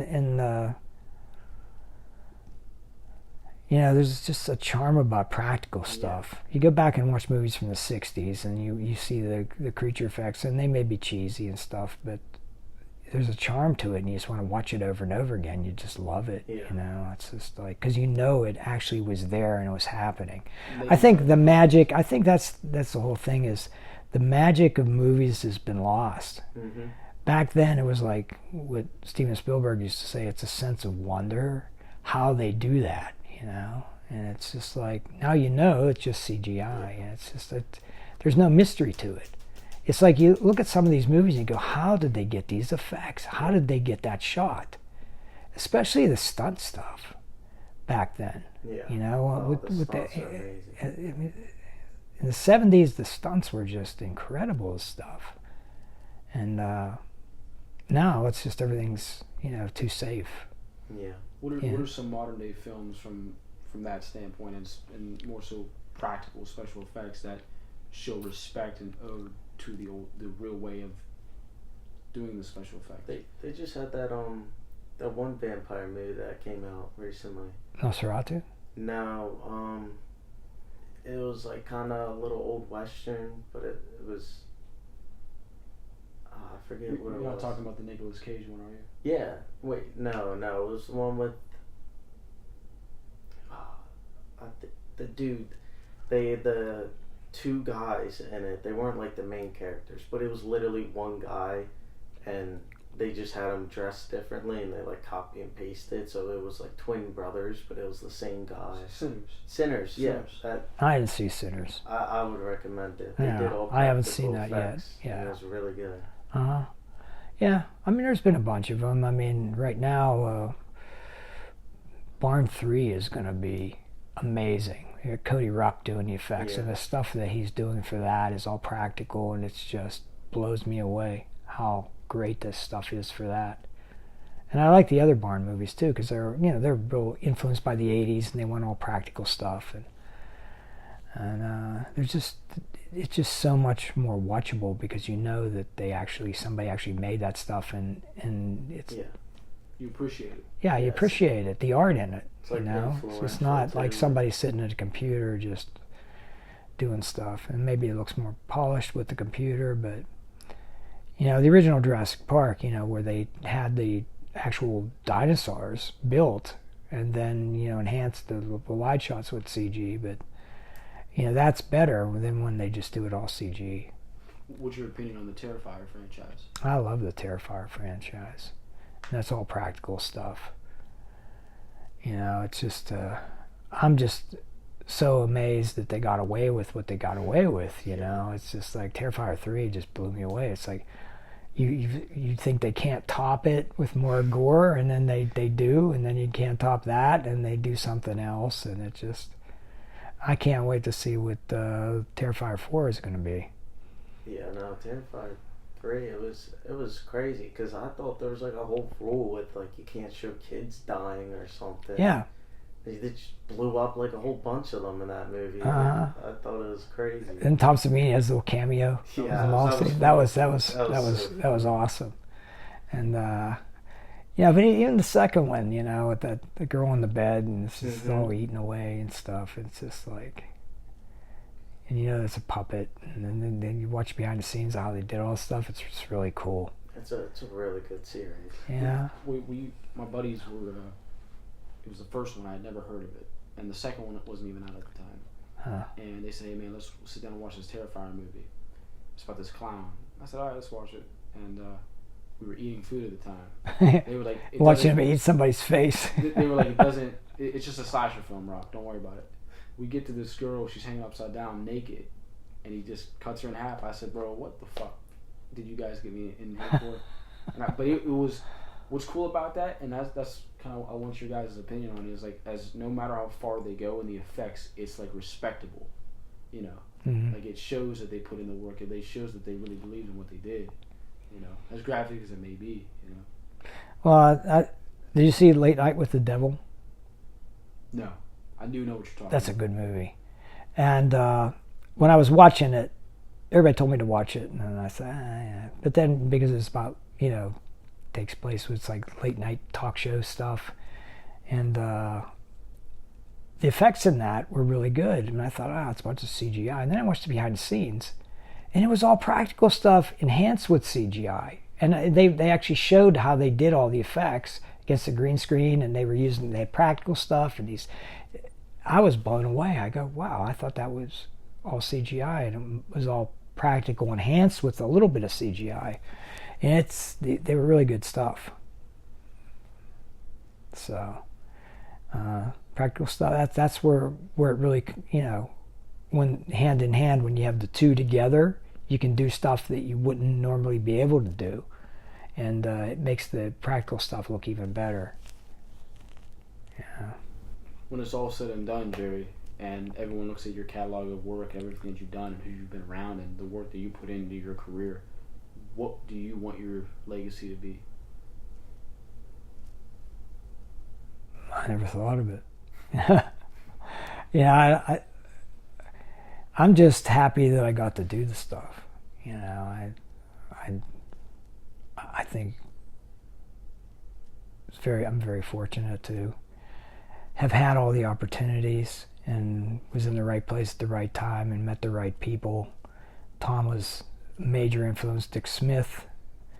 The work of John Chambers was, when I was reading Famous Monsters, was a big influence, and of course Jack Pierce and all those people, influenced me in a different way. And movies, I've always been obsessed with movies and just watching movies and studying movies and going frame by frame through how'd they do that explosion, and then you see little flaws. I remember watching a movie. What was it? It's either Eraser or it was Dead Presidents. I don't remember. I was studying explosions in there, and I was watching it frame by frame, the explosion, and what they do when they have a car blow up and it flips up in the air. They actually have part of a telephone pole in there and a big thing, and they blast it down through. It blows the car, it tips the car up, and watching frame by frame, I saw that thing come down out of there, and even in the smoke, you can't really see it, but I saw that come down and flip that car up in the air. And I thought, there it is. You can see it frame by frame. You don't see it when you watch it normally, but that's how I learned how to do this stuff, by studying those things and finding out how to do them by watching the effects. Arrow effects. I remember watching Deliverance, and I had to do an arrow effect where a guy gets shot in the neck with an arrow, and they wanted to see it come down and go into his neck and come out the back of his neck. And I just watched every movie that had arrows in, and just watched how it was edited together. And that's how I figured out how to do that effect. I just made a collapsible arrow on a fish line, and I shot it down with a slingshot, and it came down, and when it hit his neck, it collapsed, and he already had the thing coming out of the back of his neck. So I went, and blood came out of his mouth, and he went like that, and you saw the arrow in the back of his neck, and it looked like it came down and went right through his neck. And so it's all an illusion. I learned that from Tom. It's a magic trick. And how do you do that? So do you think prop making and stuff like that is like a huge thing in the industry? Oh yeah, I've made props for almost every movie that, I had to make these hedge clippers that they could stick into somebody's back and they would collapse and then stay there. And which film was that? It was a film that never actually got made. And I made the things, and Jen was actually stabbed me in the back with them. I had video of it. We were practicing and showing. I have them downstairs, but you just make different versions of them. You have one, you have the real ones, and then you make a duplicate of that that's plastic. It's just normal, and then you do a cut-off version that can be stuck in there. And then you have a collapsible version that when you stick it in, the blades collapse. So you do different versions of it, and then when you cut it together, you could, because you don't know what you're going to use on set or how they want to see it, but they wanted to just see this girl pick up the hedge clippers and jam into this guy's back, and then him flopping all around, and of course you'd have to have the cutoff part in his back after with the blood tubing and everything. But unfortunately it never got filmed, but I still have all the stuff.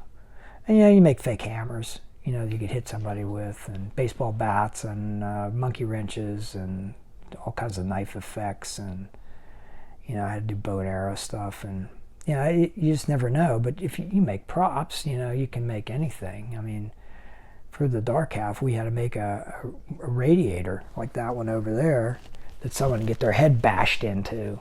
We had to make a foam. First, we had to mold that and then make a foam one that they could bash somebody's head in.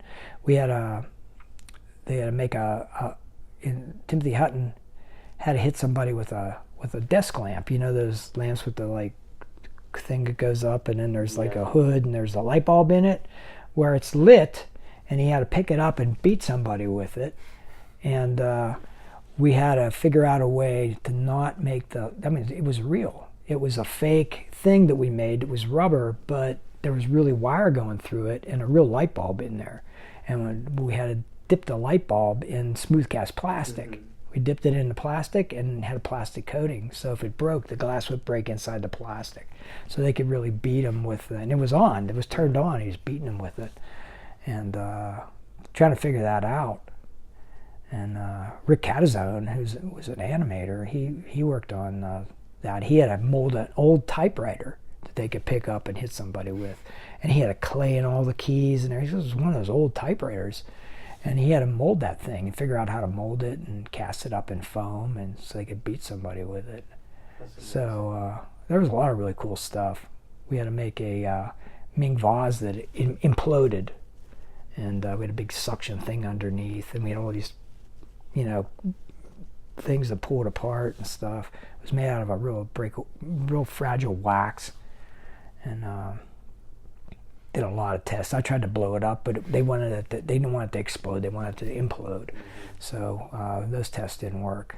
They didn't like it. But we played around with that for weeks, just trying to figure out how to make it work. So you just never know what you're gonna have to make. So that's the more things you can do, the more things they let you do. Our last question would be, from when you started out to now, do you think getting into the industry is more accessible, if not more difficult? As long as they're making stuff, it's accessible. But you have to really, like I said, have a passion for it. You have to have the talent and the drive to do it, and not take no for an answer, and you'll do it. But if you get a defeated attitude and give up, well then, I've had some students that just get defeated by every little thing. Oh, well, I'm not, getting, a big job right now. But, hey, it was hard for me to get in the industry. It wasn't, but I just loved doing this stuff. I didn't care if I did it for free or if I, and I did theater, and then I did film, and I did, different stuff. And independent films, and until it happens, we just got to get to that point and be in the right place at the right time, and it'll happen. Never give up. Yeah, never give up. Persevere. Yeah. Yeah, there's always time to be doing something. And it has, it has to do with your attitude and everything too. Because I knew a lot of guys in the industry that, they were the most amazing sculptors and stuff, but they were assholes of people. One asked me one time, well, how come you get all this work and I don't? I'm way better sculptor than you. I said, because you're an asshole, and you're my friend. I wouldn't even want to work with you. It's people don't like drama, and they don't like people always constantly on, social media, bad-mouthing everything. They bad-mouthing production, bad-mouthing this actor, bad-mouthing this person. It's just like, stay the hell off social media. Just do your work. Get along with everybody, and have a good time, and people like you and want to hire you. So. Yeah, and I feel like having a great attitude and being a good person, you can get around even if you kind of stink. Yeah, well, that's it. It's like they would rather hire somebody that's enthusiastic and has a really good attitude, where they could train you to do stuff. You might not be the best effects artist. I mean, I've seen people walking off the street and then end up, becoming like a top artist. A top artist. Yeah. There was a guy, Gene Heater. He was a mailman. And his son worked for Rob Bottin, and I guess he got laid off or something. I don't know what the real story was, but optic nerve needed a runner. So his son goes, oh, well, why don't you go be a runner? Go get supplies. Well, he did that. And he was always fascinated with running foam latex. He was always back there looking in the foam room and asking questions and stuff. And so the foam guy said, well, why don't you become the foam assistant when you're not the runner? You can come in and help me. He became the top foam runner in LA. That's amazing. And he wasn't a young guy.